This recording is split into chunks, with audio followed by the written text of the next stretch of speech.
తెలుగు వంటల వినోదం ఛానల్కి స్వాగతం అండి. ఈరోజు ఆహా ఏం రుచి మూగు వంకాయ అండి. ఇది ఇష్టం లేని వాళ్ళు ఎవరుంటారండి? అందరికీ ఇష్టమైంది. ఇది చాలా రకాలుగా తీసుకోవచ్చు, చాలా మసాలాలతో తయారు చేసుకోవచ్చు. నేను ఒక మసాలా రకం చెప్తాను, అది చూడండి. ఉల్లిపాయలు, అల్లం, వెల్లుల్లి, ధనియాలు, జీలకర్ర, ఎండుమిర్చి, సాల్ట్, అది మసాలా అండి. నేను అంటే సింపుల్గా తయారు చేయడం చెప్తున్నాను. చాలా కష్టమైన వంట అయినా చెప్పి సరే సింపుల్గా ఎలా తయారు చేసుకోవాలి, మన టైం ఎలా సేవ్ చేసుకోవాలి. ఈ ఇంగ్రీడియంట్స్ అన్నీ కూడా మసాలా మిక్సీ ముద్ద చేసేసుకుంటున్నానండి. ఇందులో కొంచెం ఎండు కొబ్బరి కూడా వేసుకున్నానండి. ఈ మసాలా గుర్తుపెట్టుకోండి: ధనియాలు, జీలకర్ర, ఎండు కొబ్బరి,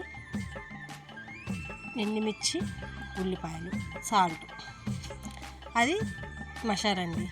వంకాయలు చూసారా, తొడుములు తీసేసానండి. ఎందుకంటే ఈ మధ్య ఎక్కువగా అన్నీ కూడా ఈ మందులు అయ్యి చల్లటం వల్ల మనం ఎంత ఇది చేసినా సరే, బాగా కడిగినా సరే ఎక్కడో ఒక దగ్గర ఏమైనా ఉంటాయేమో భయంతో తొడుములు తీసేస్తానండి. అందుకోసం వంకాయలన్నీ కూడా పూర్తిగా తొడుములతోనే తీయాలని ఏం లేదు.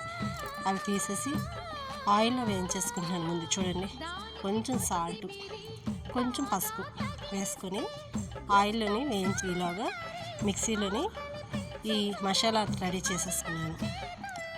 ఇలాంటి ఆయిల్లో చాలా బాగా మగ్గుతాయండి. ఈ వంకాయ అంటే ఇష్టపడిన వాళ్ళు ఎవరు ఉండరు. ఇది ముద్ద పెట్టేసి మనం కోసి ముద్ద పెట్టి వేయించి వాటికంటే ఆయిల్లో ముందుగా వేయించుకొని తీసేసుకొని ఈ మసాలా ముద్దని వేయించేసుకొని చూడండి, పచ్చిమిర్చి, కరివేపాకు అది కూడా వేసేసుకొని చక్కగా వేయించుకుంటే మంచి సువాసన వస్తుందండి. ఆ సువాసనను బట్టే మనం చేసే వంట యొక్క రుచిని మనం తెలుసుకోవచ్చు ఎలా ఉంటుంది అనేది. వంకాయని చాలా రకాలుగా వండుకోవచ్చు. అందులో ఇదొక మసాలా. ఇది అన్నంలోకి డైరెక్ట్గా కలుపుకొని తినేయడానికి బాగుంటుంది. కారం కూడా వేసుకొని ఈ మసాలాని వేయించేసుకున్నాను. చూడండి, ఆయిల్ కొంచెం బయటకు వచ్చేంత వరకు వేయించేసుకొని ఈ చింతపండు మగ్గుంది కదండి, అది కూడా కలిపేసుకొని మంచిగా మనకు సరిపడినంత, ఆ వంకాయలకి ఎంత సరిపోతుందో అంత వేసేసుకొని కొంచెం బెల్లం ముక్క, ఇది స్పెషల్ అండి. ఇది వేసుకుంటే ఏది ఎక్కువ తక్కువ ఉన్నా సరే, ఏదైనా సరే మంచిగా కనిపిస్తుందండి బెల్లం అనేది.